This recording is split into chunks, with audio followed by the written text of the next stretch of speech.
على آله الطيبين الطاهرين المعصومين ولعنة الله على أعدائهم أجمعين. أما بعد فقد قال الله تبارك وتعالى: يا أيها الذين آمنوا اتقوا الله وكونوا مع الصادقين. صلوات.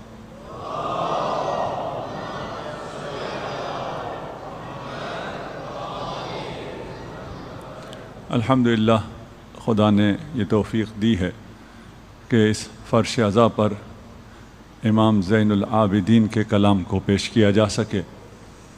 یقیناً آپ کا کلام کربلا کے پیغام کے ساتھ سب سے زیادہ سنخیت رکھتا ہے، اور خدا کرے یہ مناجات، یہ دعائیں ہماری زندگی کا حصہ بنے۔ کل عرض ہوا کہ امام نے اپنی حالت کو پہلے رکھا۔ اپنی حالت سے مراد ہماری حالت ہے، ہمیں تعلیم دی جا رہی ہے۔ ہماری حالت کو پہلے رکھا، اپنے ایمان کا تذکرہ کر کے رحمت کا تقاضا کیا۔ اس کے بعد ایک درجہ تنزل کر کے محبت کا کہا، اگر میں مومن نہیں تو محب ہوں، مجھ پر رحم ہو۔ اگر محب نہیں تو رجا رکھتا ہوں، امید رکھتا ہوں، مجھ پر رحم فرما۔ اگر امید بھی نہیں رکھتا، میرا عمل میرے امید کے ساتھ مطابقت نہیں رکھتا، میں تیری پناہ تو مانگ رہا ہوں، مجھے پناہ دے دے، مجھ پہ رحم فرما۔ اگر یہ بھی نہیں ہے تو پھر مجھے پیدا ہی کیوں کیا میری ماں نے؟ نہیں کہا تو نے کیوں پیدا کیا؟ پھر میری ماں نے مجھے پیدا ہی کیوں کیا؟ اگر میں نے جہنم ہی جانا تھا تو اس دنیا میں آنے کا کوئی مقصد نہیں تھا۔ اس کے بعد اب بھی اگر مسئلہ حل نہ ہو تو میں کیونکہ اپنی طرف دیکھ رہا تھا، اب امام تعلیم دے رہے ہیں کہ اگر یہ بات طے ہو جائے کہ میں مستحق نہیں ہوں، میں نہ مومن ہوں، نہ محب ہوں، نہ میں راجی ہوں، نہ میں تیری پناہ میں آ رہا ہوں، کچھ بھی نہیں، میں کسی بھی اہل نہیں ہوں، لیکن میں دعا بدل تو سکتا ہوں نا، الہی تو عاملنی بفضلک ولا تعاملنی بعدلک، یہ تو کہہ سکتا ہوں کہ خدایا مجھے نہ دیکھ، اپنے فضل کے مطابق میرے ساتھ برخورد کر۔ میرے ساتھ جو معاملہ کرنا ہے وہ پھر مجھے کیوں دیکھ رہا ہے؟ اذا توکل علی احسبہ وکفاہ، تو وہ ذات ہے، اب میں اپنی بات نہیں کر رہا، میں ہیچ ہوں، میں کسی قابل نہیں ہوں، لیکن تو وہ ذات ہے جس پہ اگر توکل کیا جائے تو وہ کافی ہے، پھر کسی کی ضرورت نہیں ہے۔ الہی من الذی نزل بک ملتمسا قراک فما قرینہ، میں تیری درگاہ میں آ تو رہا ہوں، ناقص آ رہا ہوں، میں درخواست کر رہا ہوں، میں پناہ بھی نہیں مانگ رہا، میں تیری مہمانی تو مانگ رہا ہوں، تجھ سے درخواست کر رہا ہوں اپنی ضیافت میں مجھے شامل کر لے۔ تو ایسا نہیں ہے کوئی تیرے در پہ آئے اور تو اسے دھتکار دے۔ ایسا کب ہوا ہے کہ کوئی تیرے پاس آیا ہو اور تو نے ضیافت نہ کی ہو؟ بالکل ابھی تصویر بالکل شفٹ کر دی ہے، اپنے آپ سے رب پر چلے گئے۔ من الذی اناخ ببابک، کون ہے؟ مجھے تو اس تاریخ میں کوئی ایسا ملا ہی نہیں ہے کہ جو تیرے دروازے پہ آیا ہو اور وہ مایوس لوٹا ہو، نہ اس لیے کہ جو سب آئے تھے وہ اہل تھے، اس لیے کہ تو کریم ہے۔ آپ یہاں جو آ رہے ہیں، ہم جوانوں کو دعوت دیں گے وہ دینی تعلیم کی طرف بھی آئیں۔ آغا صاحب یہاں تشریف فرما ہیں اور باقی علماء بھی ہیں، اس طرف آئیں۔ یہاں یہ نہ سوچتے رہیں کہ میں ادھر آؤں گا تو پھر کھاؤں گا کہاں سے۔ یہاں آپ کو اس کی فکر نہیں ہوگی کہ آپ کہاں سے کھائیں گے، یہاں آنے کے بعد آپ دنیا کو کھلائیں گے، یہ فکر چھوڑ دو۔ ہم کچھ جگہ جاتے ہیں، کچھ والدین کہتے ہیں کہ اس کی بڑی قربانی ہے، اس کے 5 بچے تھے، ایک بچہ قربان کر دیا۔ کیسے قربان کیا؟ کہا دینی طالب علم بنایا ہے۔ میں نے کہا 4 قربان کر دیا، ایک بچا لیا ہے۔ قربان کیا ہے؟ ادھر جو آئے گا وہ بچے گا، جو فقہ آل محمد حاصل کرے گا وہ بچے گا، باقی بھی انشاءاللہ بچ جائیں، مشکل بہت ہے۔ ان کو قربان کیا دنیا پہ، اسے اپنے لیے بچایا۔ یہ فکر نہ کرو کہ میں ادھر آؤں گا تو کہاں سے کھاؤں گا۔ میں طالب علم ہوں، ابھی بھی ہوں، طالب علم تھا اور شادی کے بعد جا رہا تھا، خدا رحمت کرے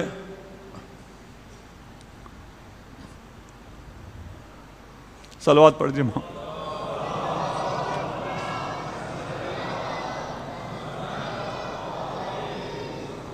والد معظم انہوں نے اپنے بیٹے بیٹیوں کسی کی شادی پہ کوئی خرچہ نہیں کیا، جو پروجیکٹ کیے ہیں وہ شاید 100 ارب روپیوں سے بھی زیادہ کا ہو۔ میں قوم جا رہا تھا، انہوں نے کہا بیٹا تو قوم جا رہا ہے، میرے پاس تجھے دینے کے لیے کچھ نہیں ہے۔ میں کہا مجھے چاہیے بھی نہیں۔ کہا کیوں، جا کے کیا کرے گا، کہاں رہے گا، کیسے رہے گا، میرے پاس تو کچھ نہیں ہے۔ میں نے کہا اتنے لوگ گئے ہیں، میں نے تو نہیں سنا کسی کو کوئی سڑک پہ سویا ہو۔ حضرت معصومہ کے پاس گئے ہیں، انہوں نے کوئی جگہ دے دی ہے۔ جب کسی کے ساتھ کوئی مشکل پیش نہیں آئی تو میرے ساتھ کیوں پیش آنے لگی؟ اتنا گیا گزرا تو میں بھی نہیں ہوں۔ اگر آپ تعلیم کے لیے آئیں تو آپ کو کوئی مشکل پیش نہیں آئے گی۔ آپ کو یہ دنیا، یہ مال، یہ ساری گاڑیاں، جائیداد، یہ سب اتنی حقیر لگیں گی کہ یہ آپ کے پیچھے آ رہی ہوں گی، آپ ان کو نہیں لیں گے۔ آپ جب ان علماء کو دیکھتے ہیں اور ان کو دیکھتے ہیں یہ بہت فقر میں زندگی کر رہے ہیں تو کہتے ہیں یار خدا نہ کرے ہمارا بیٹا ایسا ہو جائے۔ یہ اپنے اختیار سے اس فقر کو اختیار کرتے ہیں۔ اگر آپ دینی تعلیم کے لیے نہیں آنا چاہتے، دنیاوی تعلیم کے لیے آ جائیں۔ یہیں کوثر کالج ہے، یہ ہمارے اس بازو میں بچیوں کے لیے ادارہ ہے، اسکول ہے، کالج ہے۔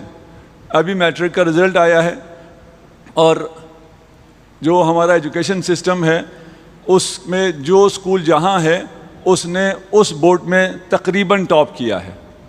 اسوا کالج اسلام آباد 2020 انسٹیٹیوشن میں سے ٹاپ پہ ہے فیڈرل بورڈ کے، 6 آؤٹ آف 6 GPA۔ محال ہے، تقریباً محال ہے۔ یہ آپ کے بچے فقراء کے بچوں کے ساتھ ہے۔ کوثر کالج کا بھی رزلٹ یہاں پہ میری مائیں جب نکلیں گی، بہنیں اسٹال پہ کوثر کالج کے لوگ شاید بیٹھے ہوں، اگر وہ ہیں تو ان سے پوچھ لیں۔ یہاں آپ کو اعلیٰ ترین دنیاوی تعلیم بھی ملے گی، دینی تربیت بھی ملے گی۔ آپ اسکردو ریجن میں چلے جائیں، وہاں ہمارے اسوا اسکول ٹاپ پر ہیں، اور ایک اور سٹریم ہے حفظ قرآن کا، یعنی بچیاں اور بچے حفظ قرآن بھی کرتے ہیں، ساتھ اسکول کی تعلیم بھی حاصل کرتے ہیں، حافظ قرآن بھی ہوتے ہیں، اور میٹرک میں باقی بچوں سے بہتر نمبر بھی لیتے ہیں، اور حفظ قرآن کے نمبر کی وجہ سے وہ سیٹ بھی ون کر لیتے ہیں۔ پھر بھی میں کہوں گا دینی تعلیم کے لیے آؤ۔ یہاں الکوثر آپ کے جس ادارے میں آپ آتے ہیں یہ پاکستان کا مایہ ناز ترین دینی ادارہ ہے۔ یہاں 350 علماء کرام درس پڑھتے ہیں جو پوسٹ گریجویٹ یہاں MA کی سند کے بعد یہاں آتے ہیں، اور درس خارج بھی یہاں ہوتا ہے، درس خارج بھی پڑھتے ہیں اور تبلیغات کے بھی جاتے ہیں۔ صلوات پڑھ دیں محمد و آل محمد۔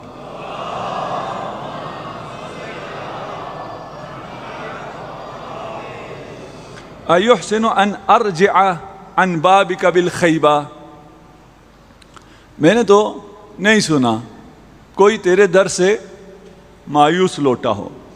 لست اعرف سواک مولا بالاحسان موصوفا، اگر تو مجھے دھتکار دے اپنے دروازے سے کہ کہیں اور جاؤ، اور کسی کو تو میں جانتا ہی نہیں، اور کوئی ہے ہی نہیں جو احسان کرنے والا ہو۔ کیف ارجو غیرک والخیر کلہ بیدک، میں تجھ سے لو نہ لگاؤں، کسی اور سے امید لگاؤں، سارا خیر تو تیرے پاس ہے۔ جس کے پاس سارا خیر ہے اسے چھوڑ کر میں کہاں جاؤں؟ یہ سب خدا سے کلام ہو رہا ہے، مناجات خدا سے ہے، سمجھا ہمیں رہے ہیں۔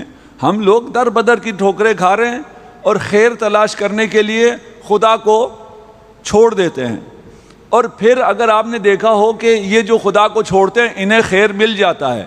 کچھ مال دنیا کا مل جاتا ہے، عزت مل جاتی ہے، شہرت مل جاتی ہے، اقتدار مل جاتا ہے، یہ کیا مل رہا ہوتا ہے انہیں؟ خیر مل رہا ہوتا ہے؟ نہیں، انما نملی لہم، یہ ہم انہیں مہلت دے رہے ہوتے ہیں۔ کیوں مہلت دے رہے ہوتے ہیں؟ لیزدادوا اثما، تاکہ ان کے گناہ اور زیادہ ہو جائیں۔ ابھی کم گناہ کر سکتا تھا، اس کو اور پاور دے دو، اور اقتدار دے دو، تاکہ یہ مزید گناہ کرے، یہ در حقیقت اسے عذاب ہو رہا ہے۔ فَكَيْفَ أُؤَمِّلُ سِوَاكَ وَالْخَلْقُ وَالْأَمْرُ بِيَدِكَ، کسی اور بیچارے کے پاس ہے کیا؟ خلق بھی تیرے پاس ہے، امر بھی تیرے پاس ہے۔ اب ان دو کو میں توضیح نہیں دے سکتا، لیکن اس کے علاوہ کچھ اور ہے ہی نہیں۔ جو کچھ ہے وہ تمام مخلوق ہے، وہ ساری مخلوق خلق اللہ کی ہے۔ ان کس سسٹم پہ چلنا ہے، کس امر پہ چلنا ہے، کس دستور پہ، کس آئین پہ، یہ تمام لاز بھی اللہ کے ہیں۔ خلق بھی تیرا، امر بھی تیرا۔ تو اگر مجھے چھوڑ دے یا میں تیرا در چھوڑ دوں، میں کہاں جاؤں گا؟ میرے پاس کہیں اور جانے کے لیے نہیں ہے۔ اقطع رجائی منک، خدا سے کیا مکالمہ ہو رہا ہے کہ میں تجھ سے اپنی امیدیں توڑ لوں۔ میں جانتا ہوں تو کون ہے، تو نے مجھے اس وقت بھی دیا جب میں نے مانگا ہی نہیں تھا۔ جب میں مانگ رہا ہوں مجھے نہیں ملے گا۔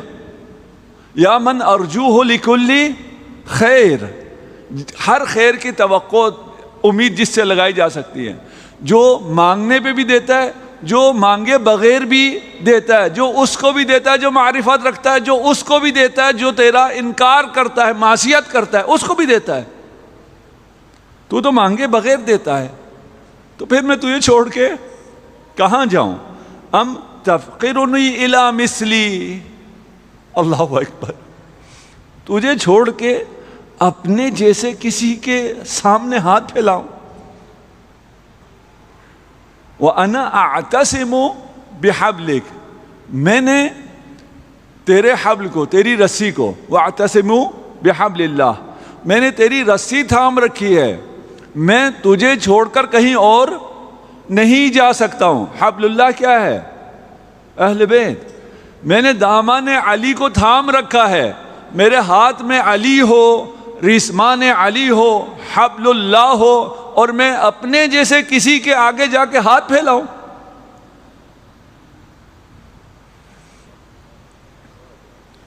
اللہ اکبر۔ یہ آپ لوگوں کا قصور ہے کہ میں یہ باتیں کر لیتا ہوں۔ کل مجھے امریکہ سے کسی صاحب نے فون کیا، نام بھی لے لیتا ہوں، ہمارے بہت مہربان ہیں، شیخ سعادت، خدا انہیں شفائے عاجل عنایت فرمائے، مریض بھی ہیں۔ انہوں نے کہا بیٹا یہ محرم میں کرنے کی باتیں نہیں ہیں جو تو کر رہا تھا، میں نے ابھی تیری تقریر سنی ہے۔ تو انہوں نے وہ دوسری تقریر بھی سنی تھی جو میں سیرت النبی پہ حیدری چوک میں، کہا وہ تقریریں اچھی ہیں، وہ محرم میں ہو سکتی ہیں، یہ تقریریں محرم میں نہیں ہو سکتی۔ میں نے انہیں کہا میں ایک چیز آپ کو بتاتا ہوں، آپ کہیں گے نہیں پھر ٹھیک ہے، میں کیا؟ میں نے کہا میں الکوثر میں یہ تقریر کر رہا تھا،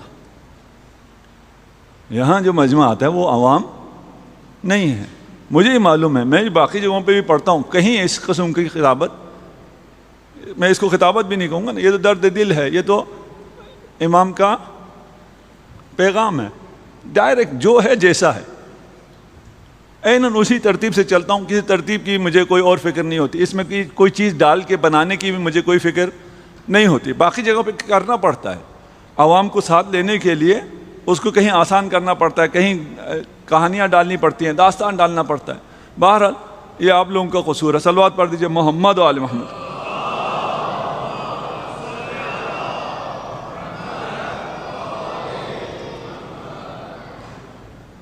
امید خدا سے ہی ہے، خوف و رجا خدا سے ہی ہے۔ رجا کیا ہے، خوف کیا ہے، ہم اس میں بھی تھوڑا سا مسئلے میں آ جاتے ہیں۔ ہم سمجھتے ہیں خوف عذاب کا خوف، رجا ثواب کی امید، ہمارے ذہن میں زیادہ یہ آ رہا ہوتا ہے، جبکہ خوف بھی باقی چیزوں کا بھی خوف ہے، عذاب نہیں، خدا مجھے عذاب نہیں کرے گا، میرے سارے گناہوں کو بخش دے گا، لیکن قیامت کے دن تھوڑی دیر بعد مجھے دیکھے گا، یا ابھی اس کی نظر کرم مجھ پر نہیں ہوگی. ناراض ہونا بات کی بات ہے، غضب بات کی بات نہیں. غضب بھی نہیں ہوا ہے، میں نے خوش نہیں کیا خدا کو. میرے عمل ایسے ہیں جو نہ خدا کو ناراض کر رہے ہیں نہ خدا کو خوش کر رہے ہیں، اور میری زندگی گزر رہی ہے. اس سے زیادہ بری کوئی زندگی نہیں ہے موحد کی. امام نے ارشاد فرمایا جس کا آج کل سے بہتر نہ ہو وہ ملعون ہے، بدتر ہے. گناہ کرنے والا تو بدتر کر رہا ہے. اگر مباحات میں جیسے جتنے عبادت کر رہا تھا اسی میں جا رہا ہے تو یہ تو ملعون ہے امام کی زبان میں. اسے بھی خوف چاہیے. رجا صرف ثواب نہیں ہے، مجھے دنیا میں بھی اچھی زندگی چاہیے. ہم آپ کہتے ہیں کہ آپ یہ نہ سمجھیں ان سب باتوں سے کہ آپ کو دنیا میں اچھی زندگی سے امام نے منع کیا ہو. نہیں، اقیم الصلاۃ، نماز پڑھو، خوب کماؤ. جہاں جہاں اقیمو اس کے بعد ہے خوب کماؤ. کہاں ہے؟ اقیم الصلاۃ و آتوا الزکوٰۃ. نماز پڑھو اور زکوٰۃ دو. زکوٰۃ کب دو گے؟ جب اپنی ضرورت سے زیادہ کماؤ گے. وَإِلَّا تو زکوٰۃ لینے والوں میں سے بنو گے اگر نماز پڑھتے رہو گے. نماز پڑھو، کام کرو، اپنی ضرورت سے زیادہ کماؤ. دنیا کی جتنی چیزیں ہیں وہ سب بھی خدا سے مانگو، اس کی امید بھی خدا سے رکھو. کیا امید رکھنی چاہیے؟ امید اور طلب جو ہے وہ بلند رکھنی چاہیے. ابھی ہم نے اس کو بحث نہیں کیا. یہاں رجا کا بھی آ رہا ہے اور امانی کا بھی آ رہا ہے. امانی بلند آرزوؤں کو کہتے ہیں، رجا امید کو کہتے ہیں. اردو میں تھوڑا سا اس قسم کا ترجمہ کیا جاتا ہے. یہاں یہ دونوں خدا کے لیے استعمال ہو رہا ہے. یعنی آپ بلند آرزو رکھ سکتے ہیں اگر آپ خدا سے مانگ رہے ہیں. آپ کے پاس گاڑی بڑی ہونی چاہیے، بالکل ہونی چاہیے، مستحب ہے. گھر بڑا ہونا چاہیے، بالکل ہونا چاہیے، مستحب ہے، ثواب ہے. گھر والوں کے لیے کما کے لے کے جاتے ہیں، اچھا کما کے لے جاتے ہیں، ثواب ہے، درجات ملیں گے. ہر وقت جب بھی جاتے ہیں، مخصوصاً جن گھروں میں بیٹیاں ہیں وہاں زیادہ تاکید ہے، باپ جب بھی گھر جائے کچھ نہ کچھ لے کے جائے، تحفہ لے کے جائے. اور یہ تحفے میں ایسی طاقت ہے، ایسی عجیب قوت ہے. میں نے ابھی لینا شروع کیا ہے. تقریباً 10 سال مجھے جو تحفہ ملتا تھا میں وہی تقسیم کر دیتا تھا کہ اس میں اتنی طاقت ہوتی ہے.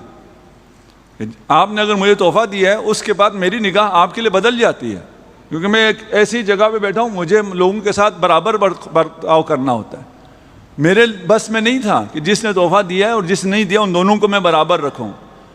صرف اتنا ہوتا تھا کہ جو ملا ہے جہاں ملا ہے وہ وہیں تقسیم کرو. یاد ہی نہیں رہتا جو اپنی جیب میں نہیں گیا اس کو کیا احسان لینا. یہ بھی آپ نے دیکھا ہوگا، آپ کسی بلینئر کو بھی اگر کوئی تحفہ دیتے ہیں چھوٹا سا، وہ بھی خوش ہو جاتا ہے. وہ اس قسم کی 1000 چیزیں ایک آن میں خرید سکتا ہے. اس کے 1 سیکنڈ کی آمدنی سے ایسی 1000 چیزیں خریدی جا سکتی ہیں. اپنے گھر جاؤ تو تحفے لے کے جاؤ، چھوٹا تحفہ لے کے جاؤ. ابھی یہ موتیا کا پھول لگا ہوا ہے یہاں پہ، اور میں نے خود لگوایا اور بھی لگوائے. گھر جاتے ہوئے ایک پھول توڑ کے لے کے جاتا ہوں، وہی جا کے تحفہ دے دیتا ہوں. ہمیں کیا مانگنا ہے؟ ابھی آنے والی جو چیزیں ہیں وہ آپ کو بتا رہی ہیں کیا مانگنا ہے. ایک حدیث سنا دوں آپ کو. میں نے کہا کہ میں آپ کو نہیں سناتا، ڈائریکٹ چلتا ہوں حدیث پہ. ایک سنا دیتے ہیں، اس لیے کہ آپ نے کہا نا کماؤ. کیا کمانا کیا ہے؟ رسول خدا کے پاس ایک آدمی آیا، کہا ایک آدمی گیا، صلوات پڑھیے محمد علیہ،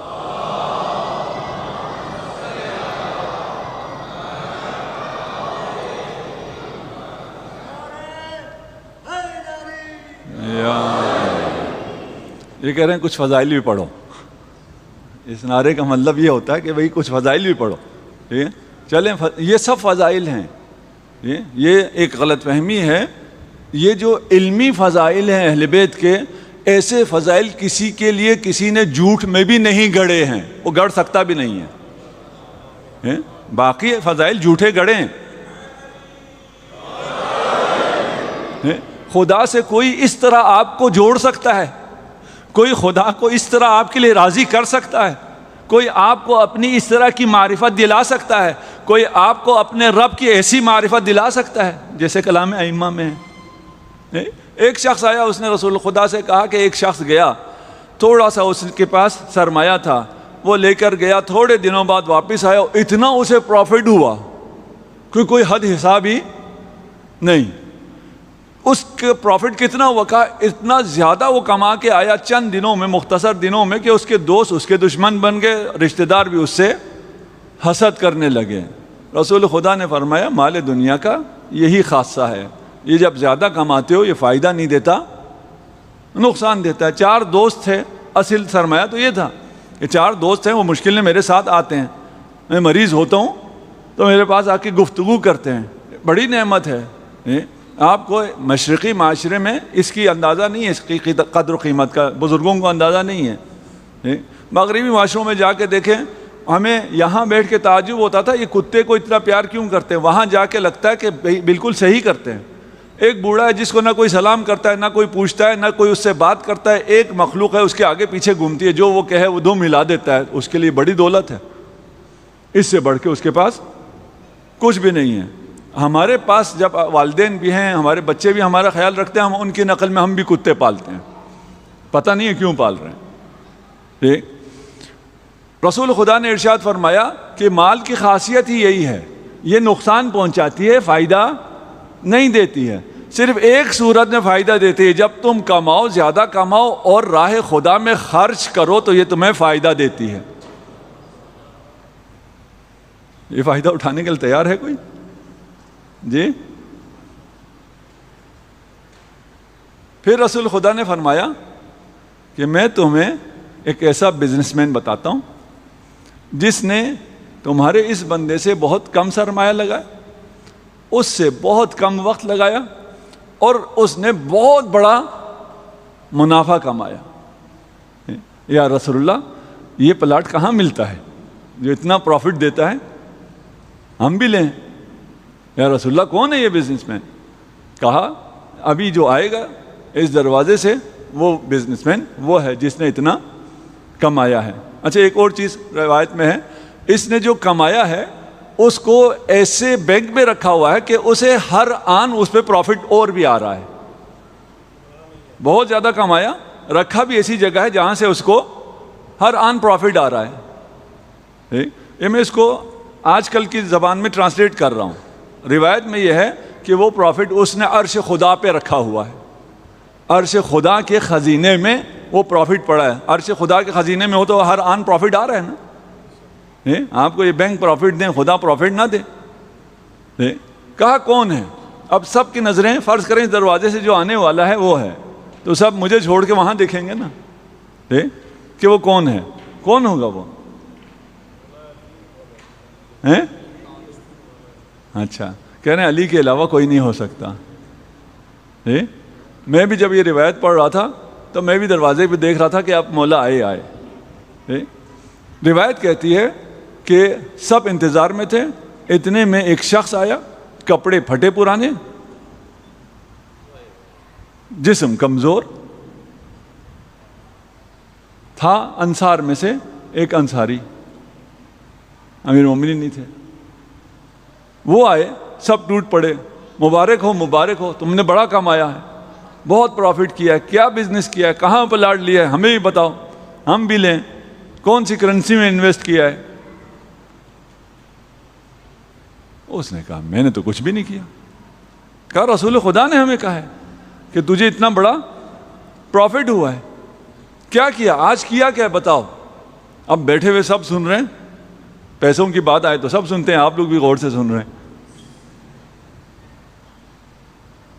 کیا پروفٹ ہوا ہے، کیا تھا؟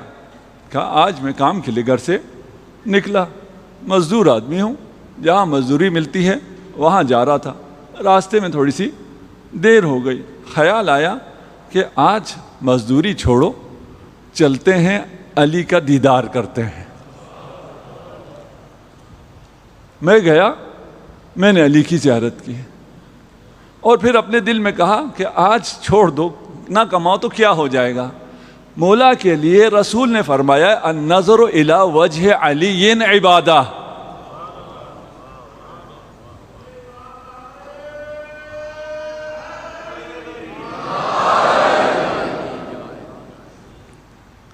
علی کے چہرے کی طرف دیکھنا عبادت ہے۔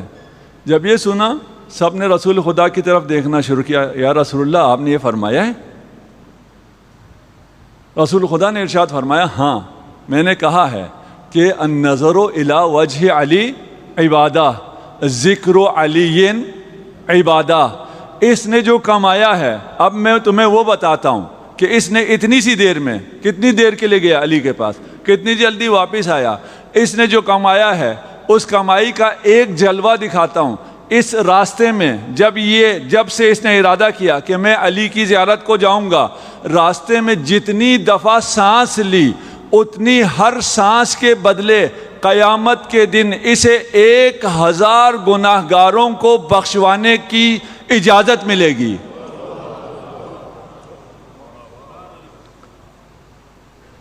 کل نفس تنفست ہو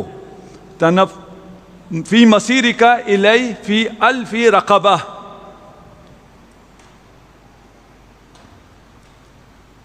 ہزار گناہگار ایک سانس کے بدلے میں ایک انصاری ایک نظر الی امیر المؤمنین. پتہ نہیں اس نے 1000 سانس لیے تھے کتنے سانس لیے تھے. کئی ملین گناہگاروں کو آتش جہنم سے یہ ایک شخص بچا سکتا ہے. تو یہ جو شخص آیا تھا یہ در حقیقت کون تھا؟ یہ آپ تھے. آپ یہ کام کر رہے ہیں نا. آپ یہاں کیوں آئے ہیں؟ علی کا ذکر سننے. اگر صحیح معرفت کے ساتھ، علی کی ولایت کے ساتھ علی کا ذکر سننے آئے ہیں تو قیامت کے دن آپ کو حق شفاعت ملے گا. آ جائیں واپس. فَأَخْلِصْنِي بِخَالِصَةِ تَوْحِيدِكَ. اب مانگنا ہے تو بڑا مانگو نا. امام کیا بتا رہے ہیں؟ مانگنا ہے کس سے مانگنا ہے؟ خدا سے. تو خدا سے کیا مانگنا ہے؟ بڑا مانگنا ہے. پھر چھوٹا تو نہیں مانگنا. کیا مانگا امام نے؟ امام نے یہ تمام رحمت الہی کا واسطہ دینے کے بعد اپنی سمت ہماری بات ہے، اپنی تمام کوتاہیوں کے اعتراف کے بعد، اپنے گناہوں کے اعتراف کے بعد، اپنے ہیچ ہونے کا اعتراف کرنے کے بعد اور اسماء جلال اور صفات کمالیہ یہ خدا کو بیان کرنے کے بعد اب جو مانگ رہے ہیں فَأَخْلِصْنِي بِخَالِصِ تَوْحِيدِكَ، مجھے اپنے سچے پرستاروں میں قرار دے. مجھے توحید کی نعمت، وہ بھی توحید خالصانہ توحید مجھے عنایت فرما. جانتے ہو یہ خالص توحید کیوں مانگی ہے؟ وَمَا يُؤْمِنُ أَكْثَرُهُمْ بِاللَّهِ إِلَّا وَهُمْ مُشْرِكُونَ. شرک خفی کہ یہ جو مؤمنین ہیں ان مؤمنین میں سے اکثریت جو ہے وہ شرک میں مبتلا ہے. وہ اقلیت جو شرک میں مبتلا نہیں ہے وہ کب شرک میں مبتلا نہیں ہوگی؟ جب نہج البلاغہ کے پاس آئے، جب صحیفہ سجادیہ سے توحید حاصل کرے. وَاجْعَلْنِي مِن صَفْوَةِ عَبِيدِكَ، تیرے خاص اور خالص بندوں میں مجھے شمار فرما. انسان کا شرف یہ ہے کہ وہ اللہ کا بندہ بن جائے، وہ راہ عبودیت میں آ جائے، وہ اپنے گناہوں کا اعتراف کرے، رب کی کبریائی کا اعتراف کرے. اس کے بعد اب رب کو راضی کر رہے ہیں. بھائی میں ہیچ ہوں، تو نے آج تک کسی کو واپس نہیں کیا. یا من کل ہارب الیہ یلتجئ، وہ جو بھی جہاں سے ہی بھاگا ہے وہ تیری پناہ میں ہی آیا ہے. انا ہارب منک الیک، یہ بھی صحیح ہے. یہ شاید دعائے ابھی حمزہ صومالی کا ہے کہ خدایا میں تجھ سے تیری طرف بھاگتا ہوں. خدا سے خدا کی طرف بھاگنے کا کیا مطلب ہے؟ یعنی خدا کے غضب سے خدا کی رحمت کی طرف بھاگتا ہوں. میں اپنی ماؤں کی توجہات لینے کے لیے، بہنوں کی توجہات، بیٹیاں جو میرے امام بارگاہ میں بیٹھی ہیں، ایک بچہ ہے اسے آپ لے گئی ہیں ڈاکٹر کے پاس. ڈاکٹر نے کہا اسے انجیکشن لگانا ہے. تھاما بھی زور سے ماں نے. ڈاکٹر نے انجیکشن لگایا، بچے کو درد ہوا، بچہ چیخا. اب ماں سے بھاگنا ہے کیونکہ ماں نے پکڑ کے انجیکشن لگوایا ہے. باقی کہاں جاتا ہے؟ ماں کی چھاتی سے چمٹ جاتا ہے، ماں سے بھاگ کر ماں کے پاس آتا ہے۔ یہ درد اس کو ماں سے ملا تھا، لیکن اسے پتا ہے کہ جتنا بھی پیار ملا ہے، شفقت ملا ہے، وہ ممتا سے ہی ملا ہے۔ جو بھی جہاں سے بھی بھاگا ہے اس کو پناہ تیرے پاس ہی ملی ہے۔ وَكُلُّ طَالِبٍ إِيَّاهُ يَرْتَجِي، جو بھی کسی چیز کا طالب ہے اسے اگر اس کو امید کہیں سے ملی ہے وہ تو تیرا در ہے۔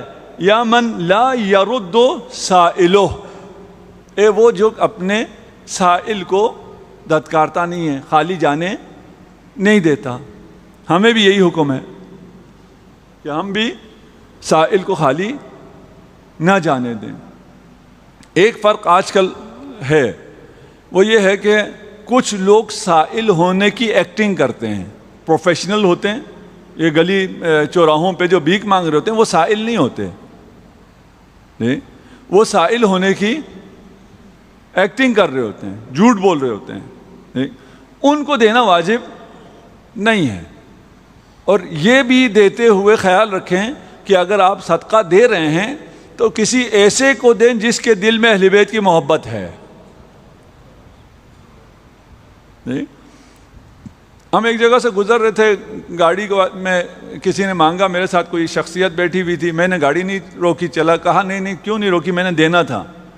میں نے کہا دینا ہے تو کسی مومن کو دو، وہ ہمارے پاس محب اہل بیت کمی ہے جس کو ہم جانتے ہیں، یہ تو اداکار ہیں، یہ پتہ نہیں آپ سے پیسے لے کے چرس پیے گا، کیا کرے گا، اتنے محتاج ہیں۔ کہنے لگا نہیں ائمہ تو سب کو دیتے تھے۔ میں کہ تو امام کی طرح بنو پہلے۔ بھائی ہمارا تو ان سے کوئی مقایسہ نہیں ہے، خدا سب کو دیتا ہے۔ یا من بابہ مفتوح لداعی، اگر اس کو پکارو اس کا دروازہ کبھی بند نہیں ہوتا ہے۔ ایسا دروازہ کہاں ہے؟ واللہ مجھے بتاؤ ایسا دروازہ کہاں ہے جو کبھی بند نہ ہوتا ہو اور اس دروازے سے تمہیں سب کچھ مل سکتا ہو۔ اگر تم بہت تخیل کو بالا کر سکو، پرواز کو بہت بلند کر سکو، کوئی ایسی چیز مانگ بیٹھو جو خدا نے ان بے شمار گلیکسیز میں بھی خلق نہ کی ہو، اسے بھی مانگو گے، وہ دروازہ پھر بھی کھلا ہے، وہ پھر بھی عطا کرے گا۔ کل یوم ہوا فی شان، کوئی ایسا مانگو جو ہوا ہی نہیں ہے وہ دے دے گا۔ حضرت سلیمان نے کہا نا ایسے اقتدار چاہیے جو نہ کسی کو پہلے ملا ہو جو بعد میں ملے۔ کچھ لوگوں کا مسئلہ ہوتا ہے، کہتے ہیں یار ایسا کیوں مانگا؟ بھائی تم اس سے اوپر کی چیز مانگ لو وہی دے دے گا، کوئی ختم تھوڑی ہوتا ہے۔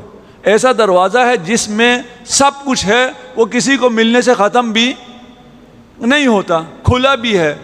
مانگنے کے لیے کیا کرنا پڑتا ہے؟ کیا سفارش؟ کچھ بھی نہیں، سیدھا۔ لیکن کبھی کیا ہوتا ہے، ہم اس قابل ہوتے ہی نہیں ہیں کہ ہم سیدھا مانگ سکیں، اس قابل بھی نہیں ہیں۔ اگر آواز ہی نہیں ہے، سوچ ہی نہیں ہے، کیا کروں گا؟ مدد لوں گا نا کسی کی، اسی کو شفاعت کہتے ہیں۔ وَحِجَابُهُ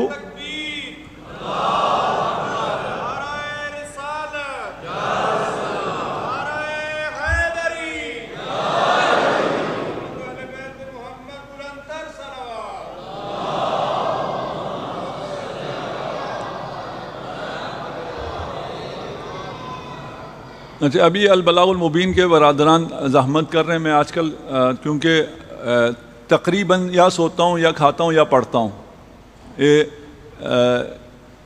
جب پیش کرنا ہے تو پھر پڑھنا پڑتا ہے، سوچنا پڑتا ہے۔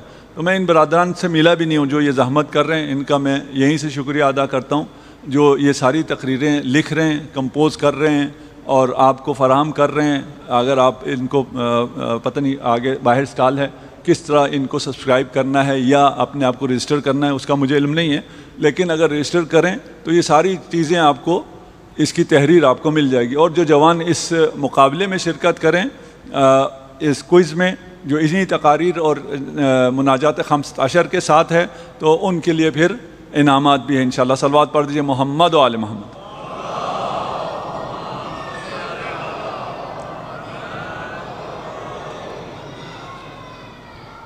اب بڑی اچھی چیز مانگنے جا رہے ہیں۔ یہ سب کو پسند آئے گی انشاءاللہ. اسألک بکرمک ان تمن علی من عطائک بما تقر به عینی. خدایا میں تیرے کرم سے، اب خود نہیں مانگ رہا، کچھ بھی نہیں مانگ رہا، میں مانگ رہا ہوں، واسطہ دے رہا ہوں کرم خدا کا. کرم خدا کتنی وسیع ہے. مجھے عطا فرما ایسی چیز جس سے میری آنکھوں میں ٹھنڈک پڑ جائے، میری آنکھوں میں روشنی آ جائے. کیا مل گیا آپ کو؟ جی سب کچھ مل گیا. بھائی مجھے واقعاً نہیں پتا ہوتا، میں ساری زندگی لگا کے ایک چیز حاصل کرنے جاتا ہوں، بعد میں پتا چلتا ہے یہ تو میرے کام کی کوئی چیز تھی ہی نہیں. کسی ایک کے لیے میں نے بڑی کوشش کی ہوتی ہے، اس سے میں نے رشتہ بنایا، سب کچھ کیا، بعد میں پتا چلا یہ تو کوئی وبال جان ہے. تو میں خدا پہ چھوڑ دوں نا. مجھے ایسی چیز عنایت فرما جس سے میری آنکھوں کی ٹھنڈک ہو. دیکھیں دو چیزیں آپ کو ملتی ہیں. ایک چیزیں آپ کو ملتی ہیں اور جب تک آپ ہیں اس کا فائدہ آپ کو پہنچتا ہے.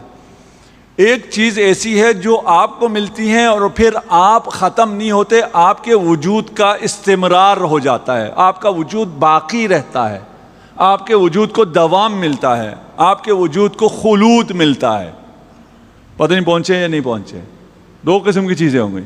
ایک آپ کو ملے گا اور جب تک آپ ہیں آپ اس کو انجوائے کریں گے، کھانا پینا، کپڑا، مکان، گاڑی، پتہ نہیں پراپرٹی، جائیدادیں، یہ سب کیا ہے؟ جب تک آپ ہیں یہ آپ کی ہیں. جب آپ نہیں ہیں تو پھر جن کو ملیں گی وہ آپ کا نام بھی نہیں جانیں گے. 2 نسلوں کے بعد پتہ بھی نہیں ہوگا تھا کس کا. ہمارے کوئی پردادا تھے، اس نے بنایا تھا، اگر آپ کی نسلوں میں باقی رہا وہ رہتا بھی نہیں ہے، کسی اور کو چلا جاتا ہے. لیکن کچھ چیزیں ایسی ہیں جو اگر آپ کو ملیں، خدا عطا کرے، امام اسی کی طرف اشارہ کر رہے ہیں، اس کی وجہ سے آپ موت کے بعد بھی آپ کو موت نہیں آتی ہے. کیا ہے وہ؟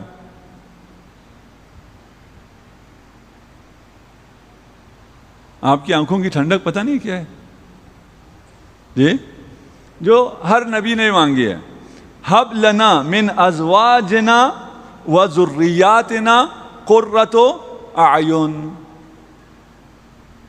آپ کی زندگی کا تسلسل، آپ کی زندگی باقی رہنا، خلود آپ کے اولاد سے ہے. اگر آپ کے پاس اچھی اولاد ہے، صالح اولاد ہے، تو آپ کی دنیا سے جانے کے بعد بھی آپ ہیں. وہ جو اچھا کام کر رہے ہیں، آپ کے کیے ہوئے اچھے کاموں کو آگے چلا رہے ہیں، تو اس کا مطلب یہ ہے کہ آپ ہیں، آپ اس دنیا سے گئے نہیں ہیں. یہ اچھی اور صالح اولاد آپ کو کہاں سے ملے گی؟ اچھی زوجہ ہوگی تو ٹھیک ہے. تو یہ آنکھوں کی ٹھنڈک کون ہے؟ پہلے اچھی زوجہ صالحہ، اس کے بعد اس صالح زوجہ سے پیدا ہونے والی اولاد. ایک شخص نجف میں حرم میں گیا اور دعا کر رہا تھا خدا سے، اور امیر المومنین کو پکار کہہ رہا تھا کہ مجھے بچہ دے دے. اس نے خوب دعائیں کی. ایک خاتون آئی، اس کے ہاتھ میں بچہ تھا، اس نے کہا ایمرجنسی ہو گئی ہے، اس بچے کو تھوڑی دیر پکڑو، میں ابھی واپس آتی ہوں. اس نے بچہ لیا، خاتون گئی، واپس نہیں آئی. بہت انتظار کیا، وہ خاتون پھر نہیں ملی. اس نے زری کی طرف پلٹ کے کہا مولا آپ تو نہج البلاغہ کے خالق ہیں، آپ کو اتنی سی بات بھی نہیں پتہ چلی؟ میں جو اولاد مانگ رہا تھا در حقیقت بیوی مانگ رہا تھا جس سے اولاد ہو، آپ نے ڈائریکٹ دے دی. میں بچہ مانگ رہا تھا، اس کا مطلب یہ تھا کہ بیوی ہوگی تو بچہ ہوگا. تو صالح خاتون چاہیے، صالح زوجہ چاہیے. اگر خاتون ہے تو صالح زوج چاہیے. آج کل ہم لوگ کیا دیکھتے ہیں؟ نہیں کہتا میں، سب کو پتا ہے کیا دیکھتے ہیں. جو نہیں دیکھتے وہ کیا ہے؟ صالح ہے یا نہیں. بھائی اگر اسے سکون چاہیے، اس سے ختم نہیں ہونا، یہ بہت بڑا مسئلہ ہے ہم سب کے لیے کہ ہم اپنی عمر یہی 70 80 سال 90 سال چاہتے ہیں، یا ہم رہنا چاہتے ہیں، اپنی موت کے بعد بھی رہنا چاہتے ہیں. اگر صالح اولاد ہے تو ہم ہیں. اگر صالح اولاد نہیں ہے تو ہماری زندگی ختم. یہ قرۃ عین، آنکھوں کی روشنی کتنی اہم ہے. آنکھوں کی روشنی، فرض کر لیں آپ کے پاس سب کچھ آپ کو دے دیا جائے اور ایک کمرے میں آپ کو بند کر دیا جائے جس میں تاریکی ہے، کوئی کھڑکی نہیں ہے اور آپ کو کوئی پتہ نہیں چل رہا آپ کہاں ہیں، آپ کے اطراف میں کیا ہے، سورج کب طلوع ہوتا ہے، کب غروب ہوتا ہے، سپریم کورٹ نے فیصلہ کس کے حق میں دیا ہے، کیا ہوا ہے، کچھ پتہ نہیں چل رہا آپ کو. آپ کتنی سی زندگی کر سکتے ہیں وہاں؟ ہے سب کچھ کھانے پینے کے لیے، ٹٹولیں گے تو ہر چیز کھانے پینے کو مل رہی ہے. میں کسی جگہ سفر پہ گیا تھا، تھوڑا سا انٹیریئر تھا، وہاں ہم نے 12 گھنٹے سفر کیا تھا. رات کو سویا، بجلی چلی گئی، آنکھ کھلی تو میں نے تھوڑا بہت دیکھا، بالکل اندھیرا ہو گیا تھا. دیکھا جہاں اپنے بیڈ روم میں تو آپ کو پتہ ہوتا ہے آپ کے دائیں ہاتھ ادھر ہے، سوئچ ادھر ہے، وہ دیکھا وہ کوئی چیز کہیں بھی نہیں تھی. اچھا مجھے یاد بھی نہ آئے کہ میں کہاں ہوں. تھوڑی دیر کے لیے، کچھ سیکنڈز ہی ہوئے ہوں گے، تھوڑی دیر کے لیے بہت پریشان ہوا، شاید اس سے زیادہ مجھے کبھی خوف بھی نہ آیا ہو. اس کے بعد کہیں جا کے خیال آیا اچھا تم سفر پہ ہو، فلان جگہ سوئے تھے، اس کا بیڈ ایسا تھا، اترنے کی کوشش کی. اگر کوئی اس تاریک کمرے میں ہے، وہاں اسے کیا چاہیے؟ اس تاریک کمرے میں اس کی تمنا کیا ہے؟ کوئی کھڑکی بن جائے جس سے تازہ ہوا آئے، جس سے روشنی آئے، جس سے اس کو پتہ چلے. انسان اس تاریک کمرے میں ہے، اس کے لیے یہ کھڑکی دین ہے. وَإِلَّا اس مادی انسان کو کچھ پتہ نہیں ہے میں کہاں ہوں، کہاں جا رہا ہوں، کیا کر رہا ہوں، کچھ پتہ نہیں ہے. کب پتہ چلتا ہے میں کہاں ہوں؟ جب یہ کھڑکی کھلتی ہے. وہ کھڑکی دین ہے. یہ قرۃ عین، آنکھوں کی روشنی، آنکھوں کی ٹھنڈک، یہ کھڑکی ہے، یہ دین ہے، یہ فقہ ہے، جس کے بارے میں نے پہلے کہا تھا کہ فقہ پڑھنے آئیں تو کہیں یار یہ پڑھ کے کیا کرنا ہے، اندھیرے میں ٹھیک ہے. مسئلہ یہ ہے کہ ہمیں یہ بتایا گیا ہے کہ تم اندھیرے میں اندھے ہو، تمہیں ضرورت ہی نہیں ہے، کوئی بصیرت بصارت کی کوئی ضرورت ہی نہیں ہے تمہیں. ہم اندھیرے میں خوش ہیں. ہمیں جو مسئلہ نہیں ہو رہا، لیکن جو حقیقی خوشی ہے وہ ہم نے کبھی چکھی ہی نہیں ہے، اس لیے خوش ہیں. اگر وہ حقیقی خوشی جس کو امام کہہ رہے ہیں نا، آنکھوں کی ٹھنڈک، وہ قرۃ عین کبھی دیکھا ہو نا، پھر تو ان چیزوں کے پیچھے نہ جائیں. یہ زندگی کرنا محال ہے. آج آپ کا میں نے وقت لے لیا. خدا آپ کا یہاں آنا، یہ عزاداریاں قبول فرمائے.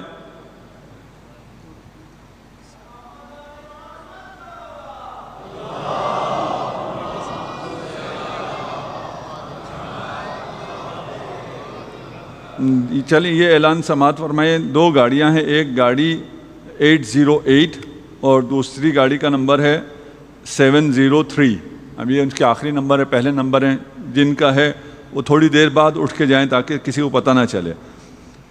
کوثر کے باہر ہاسٹل کے سامنے کھڑی ہیں، مین گیٹ کے آگے ہے اور گیٹ کو اس نے بلاک کیا ہے.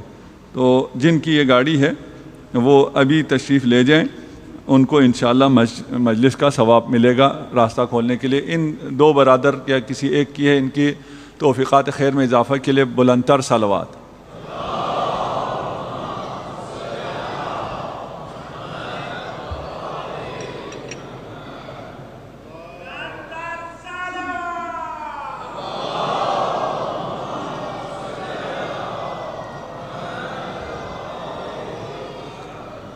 آج جس شہید کا ذکر کرنا ہے اسے حسین حبیب کہتا ہے.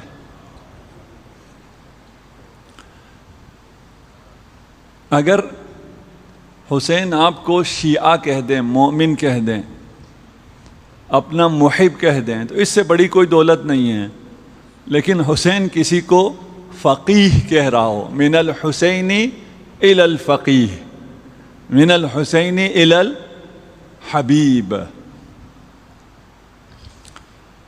ایک شخص نے عالم مکاشفہ میں حبیب کی زیارت کی. جانتے ہیں حبیب نے رسول خدا کو بھی درک کیا ہے، امیر المؤمنین کے ساتھ جنگیں لڑی ہیں، جناب سیدہ سے روایات نقل کی ہیں، امام حسن مجتبیٰ کے دور میں رہے ہیں، امام حسین کے حبیب ہیں اور کربلا میں شہادت پائی ہے. وہ شہادت بھی امام دعوت دے کے بھلا کے لے کے آئے ہیں. اس عالم نے حبیب سے پوچھا تمہاری زندگی میں کوئی تمنا باقی تو نہیں رہی ہوگی، تمہاری ساری تمنائیں پوری ہو گئی، کوئی ایسی بات ہے جس کی آرزو دل میں رہ گئی ہو؟ حبیب نے کہا ہاں ایک بات رہ گئی ہے، ایک سعادت حاصل کرنا چاہتا تھا لیکن وہ سعادت مجھے نہیں ملی. کہا ایسی کون سی سعادت ہے؟ کہا میری شہادت حسین کی شہادت سے پہلے ہو گئی، اور جو عزادار فرش عزا پر بیٹھ کے حسین پہ آنسو بہاتے ہیں میں اس سعادت سے محروم رہ گیا.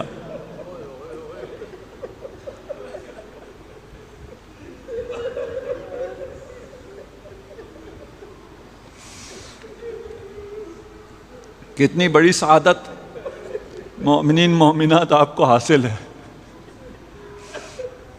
آپ کے مقام کو دیکھ کر حبیب رشک کر رہے ہیں.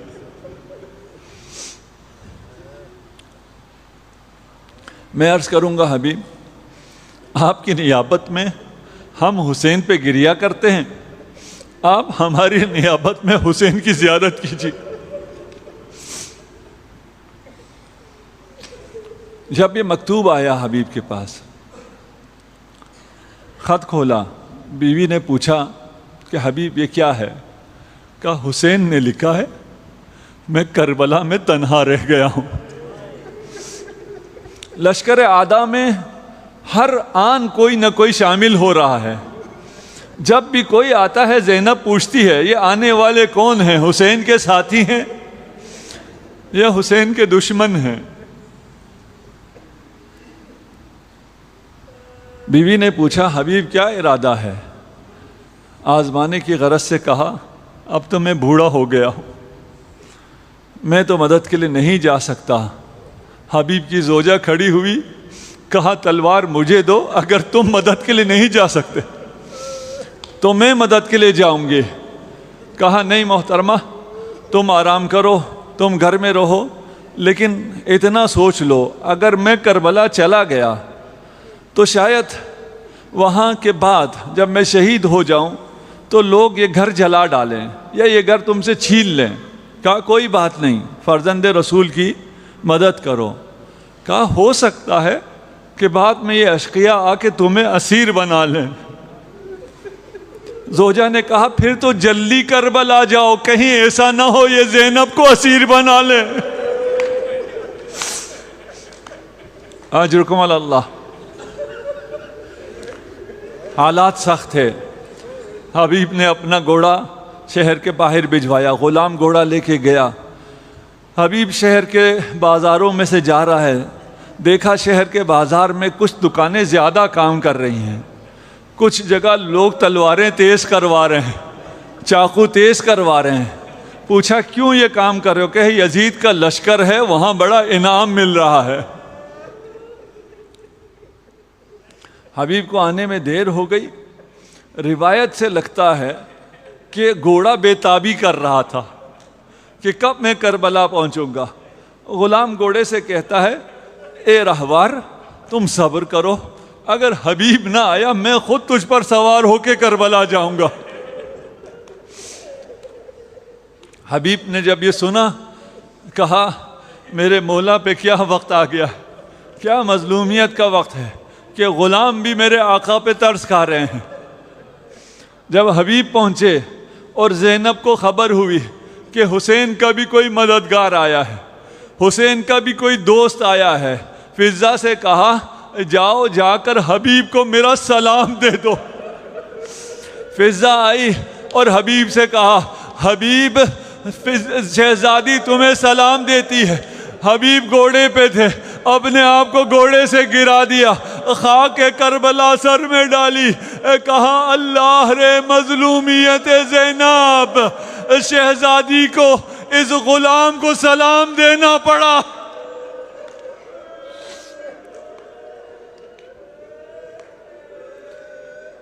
اجرکم علی اللہ۔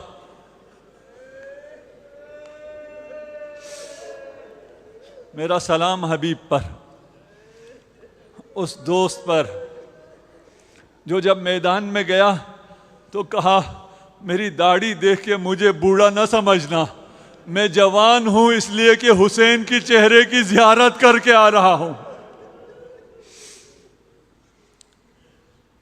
شہادت ہوئی، سر قلم کیے گئے، حبیب کا سر بھی نوک نیزہ پہ بلند کیا گیا۔ یہ کاروان کوفہ پہنچا۔ حبیب کا بیٹا قاسم اس وقت کوفہ موجود نہ تھا، جب آیا اس نے دیکھا نیزے پہ باپ کا سر ہے، خولی کے پاس آیا، کہا یہ میرے بابا کا سر ہے، میں قاسم ابن حبیب ہوں، یہ سر مجھے دے دے۔ اس نے کہا نہیں، مجھے شام سے بڑا انعام ملے گا۔ قاسم نے کہا میں تجھے انعام دینے کے لیے تیار ہوں۔ کہا نہیں، مجھے حکم ہے یہ سر شام پہنچاؤ۔ قاسم واپس گیا، اپنے 10 دوستوں کے ساتھ آیا، حملہ کیا، سر کو چھینا، سر کو چوما اور سر اٹھا کر یہ کہتے ہوئے جناب سجاد کے قریب سے گزرا، جس کا جوان بیٹا زندہ ہو وہ سر نوک نیزہ پہ بلند نہیں رہ سکتا۔ سجاد پکارا، بابا کہتا تو سچ ہے لیکن وہ بیٹا کیا کرے جس کے گلے میں توق، ہاتھوں میں زنجیریں۔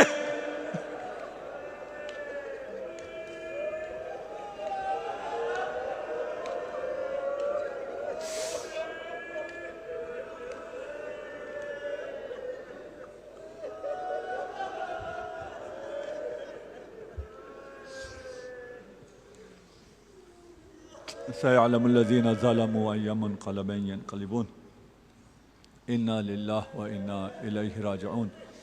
خدایا ہمارے اس قلیل عبادت کو اپنی بارگاہ میں قبول منظور فرما، جتنے مریض ہیں انہیں شفائے عاجل عنایت فرما۔